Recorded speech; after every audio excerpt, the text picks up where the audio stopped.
ஒரு உண்மையான லவ்னா இப்படி தாங்க இருக்கும். நான் ஏன் சொல்கிறேன்னா, இந்த படம் பார்த்தா நீங்களே தெரிஞ்சுப்பீங்க.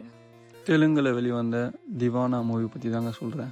ஹீரோ எப்பவும் போல தாங்க வேலைக்கு போகாமல் வீட்டிலேயே வெட்டியாக சுற்றிக்கின்னு பசங்களோட இருக்காருங்க. நம்ம ஹீரோயினி ஒரு இசேவை மையத்தில் வேலை செய்கிறாங்க.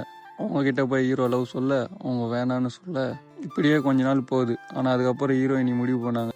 அதுக்கு ஒரு பிளான் போட்டு, என்கிட்ட வேலை இருக்குது, உங்ககிட்ட என்ன இருக்குது அப்படின்னு சொல்லிட்டு கேட்க, அது ஹீரோ நான் வேலைக்கு போனால் ஓகேவான்னு சொல்லி கேட்க, அது ஹீரோயின் என்ன சொல்கிறாங்கன்னா, நீ வேலைக்கு போகணும், ஆனால் கவர்மெண்ட் வேலைக்கு தான் போகணும்னு சொல்ல, சரி ஹீரோவும் கவர்மெண்ட் வேலையை ட்ரை பண்ணுறாருங்க. அப்படி இப்படின்னு படித்து ஒரு எஸ்ஐ வேலையை வாங்கிடுறாருங்க. ஹீரோவுக்கு வேலை கட்சி சந்தோஷத்தில் ஹீரோயினி போய் பார்க்கலான்னு போனேன். ஹீரோயினி வேணான்னு சொல்ல, கடைசியில் அவங்க ஒன்று சேர்ந்தாங்களா இல்லையான்னு சொல்லுதாங்க இந்த கதையை. மற்றதெல்லாம் இந்த படம் பார்த்து நீங்கள் தெரிஞ்சுக்கங்க. ஆமாம், இந்த வீடியோ பிடிச்சிருந்தா நம்ம சேனலை சப்ஸ்கிரைப் பண்ணுங்கள். இவனை நான் எப்படியா வளர்த்து வச்சிருக்கேன்.